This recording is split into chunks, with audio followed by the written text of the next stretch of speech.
안녕하세요. 2023년도 12월 18일 월요일 교과 나눔 시간에 오신 여러분들을 진심으로 환영합니다. 오늘은 2023년도 제4기인 하나님의 선교와 나의 선교 제12과 에스더와 모르드게라는 제목을 가지고 살펴보고 있습니다. 기도하고 월요일 교과 내용을 살펴보겠습니다. 기도하겠습니다. 하늘에 계신 저희들의 아버지, 저희들에게 새로운 한날을 주시고 새로운 시간을 살게 하신 하나님의 은혜로 인하여 감사합니다. 우리에게 주어진 이 한날도 아버지께 영광 돌리는 삶을 살 수 있도록 도와주시옵고, 성경 속에 나타난 믿음의 인물의 노독들의 교훈을 따라서 오늘 하루도 충실히 성실히 살아갈 수 있는 저희들 되게 도와주시옵소서. 오늘 하루의 삶이 아버지께 영광이 되는 삶이 되게 하여 주옵기를 간구하며 거룩하신 예수님의 이름으로 기도드렸습니다. 아멘. 감사합니다. 오늘 교과의 제목은 이방 궁궐에서입니다. 에스더서에 등장하는 에스더와 모르드게는 베냐민 지파에 속하는 유대인이었습니다. 그런데 그들은 바벨론의 포로로 잡혀가서 유대 공동체 마을인 이 그발 강가에 위치하고 있었던 이 데라비란 동네에 살지 아니하고, 그들이 왜 수산성에 살고 있었는지에 대한 그 이유는 정확하게 알 수는 없지만 어찌되었든지 간에 팩트는 그들은 수산성에 살고 있었습니다. 그 말의 의미가 무엇이냐면은 직접적으로 페르시아의 문화와 영향권 아래에 살고 있었다라는 것입니다. 그리고 특별히 이 모르드게의 직업이 무엇이었냐면 왕실 관리로서 수산성을 지키는 문지기였습니다. 그렇기 때문에 에스더가 왕비로 뽑는 후보자에 끌려갈 수가 있었습니다. 그리고 그들이 만약에 모르드게와 에스더가 1차 포로 석방령이 내렸을 때에 예루살렘으로 돌아갔다면, 이 텔아비브라는 유대 공동체에 그리고 그대로 머물러 있었다면 그들은 많은 경우에는 많은 어려움을 면할 수 있었을 것입니다. 우리 에스더서 2장 8절에 있는 말씀을 보면은 왕의 조명이 반포되매 처녀들이 도산 수산에 많이 모여 헤게의 소아에 나아갈 때에 에스더도 왕궁으로 이끌려 가서 궁녀를 주관하는 헤게의 소아에 속하니, 성경은 에스더도 왕궁으로 이끌려 갔다라고 기록하고 있습니다. 사탄이 아직도 활보하는 이 세상에 살고 있기 때문에 우리도 시련과 어려움에서 면제될 수 없는 것만은 사실입니다. 때로는 시련과 어려움이 우리를 연단하기도 하지만, 그러나 중요한 것은 우리 스스로 시련을 자초할 필요는 없다라는 것입니다. 우리의 잘못된 선택으로 말미암아 우리가 있으면 안 되는 곳에 거함으로 말미암아 우리가 당해야 할 시련은 구태여 당할 필요가 없다는 것입니다. 이 모르드게와 에스더는 자신의 잘못된 선택의 결과로 말미암아 에스더에 등장하는 엄청난 시련 앞에 설 수밖에 없었습니다. 그리고 모르드게도 그것이 엄청난 위험 요소가 될 것이라는 것을 짐작하고 있었습니다. 그래서 모르드게는 에스더에게 자신의 신분을 밝히지 말라라고 하였던 것입니다. 에스더도 자신의 신분을 궁궐에 갔을 때 알리지 않았습니다. 에스더서 2장 10절과 20절에 있는 말씀을 보면요, 10절에 에스더가 자기의 민족과 종족을 고하지 아니하니 이는 모르드게가 명하여 고하지 말라 하였음이니, 20절에 보면은 에스더가 모르드게가 명한 대로 그 종족과 민족을 고하지 아니하니 저가 모르드게의 명을 양육받을 때와 같이 쫓음이더라. 다니엘과는 대조적인 모습입니다. 다니엘이 10대 시절부터 경험하였던 이 바벨론 땅에서 다니엘서 1장과 2장과 4장과 5장에서 다니엘은 자신의 확고한 신앙을 드러냈습니다. 그리고 80대인 다니엘서 6장에 등장하는 메대 땅에서도 다니엘은 여전히 자신의 확고한 신앙을 드러낸 것을 알 수가 있습니다. 그러나 모르드게와 에스더는 달랐습니다. 왜일까요? 우리는 그 이유를 정확하게 기록하고 있지 않기 때문에 알 수가 없습니다. 확정 지을 수는 없습니다. 왜 모르드게는 에스더에게 자신의 신분을 알리지 말라고 했을까요? 그리고 에스더는 왜 모르드게의 권면을 따라서 자신의 신분을 알리지 않았을까요? 왜 자신의 신앙과 문화를 드러내지 아니하고 침묵하였을까요? 우리가 에스더를 읽어서는 이 본문을 조금밖에 추측할 수가 없습니다. 그것은 그 당시 페르시아 사람들이 유일신을 섬겼던 이 이스라엘 민족에 대해서 어느 정도 배타적인 태도를 견지하고 있음을 알고 있었기 때문에 이를 염려한 모르드게가 에스더에게 이렇게 권면하였음을 우리는 조금이나마 추측할 수가 있습니다. 그리고 실제로 역사적인 기록에서 살펴보면 이 고레스와 다리오 왕 때에는 어느 정도 유대 민족에 대해서 호의적이었습니다.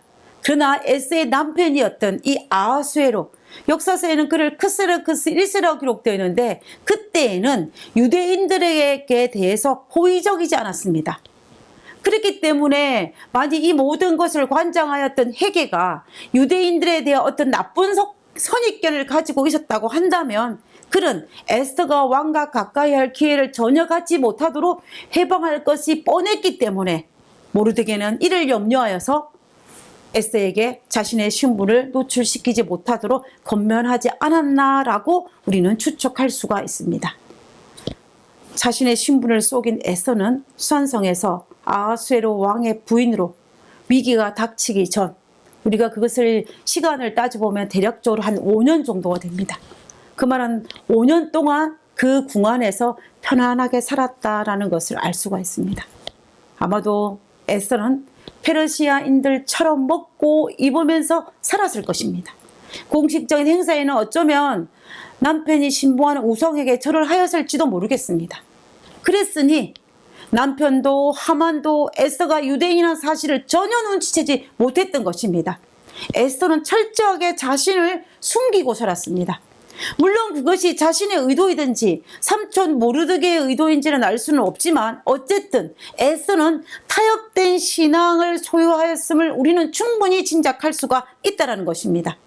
결국 에스더의 신앙은 약속의 땅으로 돌아가기를 거절하고 타협하면서 자신의 신앙을 숨긴 그런 신앙관을 가졌음을 우리는 에스더 초기 부분에 등장하는 에스더의 모습을 통해서 확인할 수가 있습니다. 아마도 모르드게와 에스더의 생각에는 이렇게 하는 것이 가장 안전하고 행복하게 잘 살 수 있는 비결이라고 생각했는지도 모르겠습니다. 만약에 에스더가 자신의 정체와 자신의 성인 하나님을 공개했다면 에스더서에 나오는 하만이 유대민족을 말살하고자 하는 이 강교한 꾀에 대반전은 일어나지 못했을 가망성이 높습니다. 그러나 모르드게는 그런 위협이 발생하기 전에 에스더에게 자신의 정체를 밝히지 말라고 경고했습니다. 성경은 모르드게가 왜 그렇게 말했는지 정확한 이유를 밝히지는 않지만 이교 문화와 종교 가운데에서 유대인이라는 이방인으로 사는 것이 그들의 삶이 녹록하지 않았음을 알 수가 있고 그들이 그렇기 때문에 그 이방 민족들 속에서 자신의 민족과 신앙에 대해서 침묵을 지켰음을 것이라고 우리는 추측할 수가 있습니다. 우리가 사복음서에 보면 예수님의 공생애를 다루고 있을 때 예수님께서도 자신의 모든 것들을 다 밝히지 않았다는 것을 우리는 성경을 통해서 확인할 수가 있습니다. 예수님께서 3년 6개월 사역을 하시는 초기, 즉 이제 사역을 시작한 지 대략적으로 1년이 지났을 때에 예수님께서 하루는 사마리아 우물가를 지나다가 한 여인을 만났습니다. 그때 예수님께서 유대인들에게는 전혀 알리지 않았고 그리고 유대인에게 알리지 말라고 하였던 그 비밀을 이 사마리아 우물가 여인에게 말씀하신 것이 있습니다. 요한복음 4장 25절과 26절에 있는 말씀을 보면 여자가 가로되 메시아 곧 그리스도라 하는 이가 오실 줄을 내가 아노니 그가 오시면 모든 것을 우리에게 고하시리이다. 26절에 예수께서 이르시되 내게 말하는 내가 그로다 하시니라. 예수님은 사역 초기에 자신이 메시아라는 사실을 이방 여인, 이 사마리아 우물가의 여인에게 알리셨습니다. 유대인에게는 알리지 아니하셨고 심지어 제자들에게도 후에 말씀하셨는데 그때에 제자들에게도 그 말을 아무에게도 말하지 말라고 하셨습니다.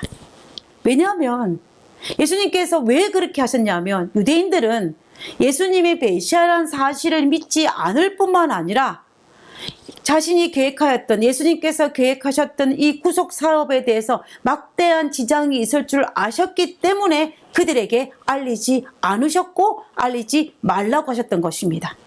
그러나 사마리아 우물가의 이 여인은, 사역 초기에 말씀하신 이유는 뭐냐면, 그 여인은 예수님께서 메시아라는 사실을 믿었고, 그리고 사마리아인들에게 그 사실을 가지고 담대히 전도할 수 있을 것임을 아셨기 때문에 자신의 신분을 알리신 것입니다. 그러므로 우리가 이 땅에 살면서 모든 것을 밝혀야 하는 것만은 아니라는 것입니다.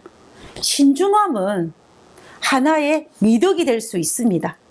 복음을 전할 때에 숨길 때와 드러날 때가 있다는 원리를 우리는 여기에서 발견하게 됩니다. 만약 드러내어 복음을 전하는데 방해가 된다면 그때에는 침묵의 지혜가 필요하다는 것입니다.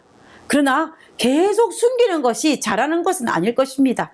필요할 때를 위해서 잠깐 침묵의 신중함을 보이는 것뿐이지, 우리가 때가 되면은 그것을 밝혀야 되는 것입니다. 마치 예수님께서도 때가 참에 유대인들에게 숨기지 아니하시고 드러내신 것을 우리는 성경을 통해서 보지 않습니까?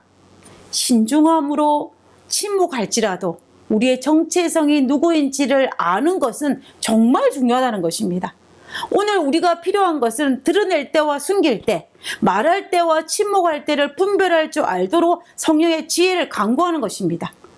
우리도 이교 문화 속에서 복음을 전하는 자로 살면서 말할 때와 침묵할 때를 잘 분별하여서 가장 필요적절하게 행동하는 것이 우리에게 필요하다는 것입니다. 우리는 이것을 위해서 기도해야 한다는 것입니다.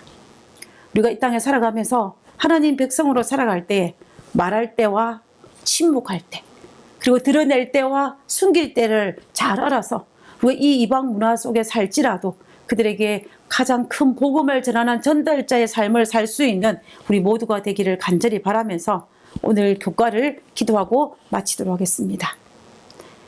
기독교에 대해 적대적인 문화 가운데 생활하는 주의 종들에게 함께하여 주옵소서.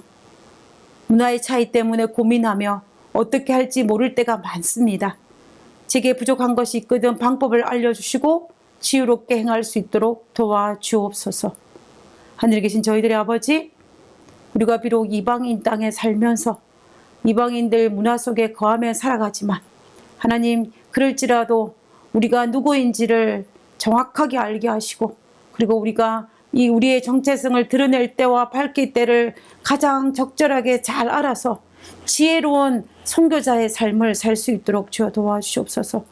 그리고 이 일로 인하여 고민하고 갈등하는 선교지에 있는 선교사들에게 하나님께서 은혜를 베풀어 주셔서 그들에게 힘과 용기를 주시고 그들이 말할 때와 숨길 때를 잘 분별하여서 행함으로 말미암아 복음이 신속하게 잘 전달되는 도구로 사용되어지게 주여 도와주시옵소서. 하나님, 오늘 하루의 삶도 하나님께서 우리와 함께 하시고, 오늘 하루의 삶도 하나님께서 동행하여 주시고, 오늘 하루의 삶이 아버지께 영광이 되게 하시옵기를 간구하며 거룩하신 예수님의 이름으로 기도드렸습니다. 아멘.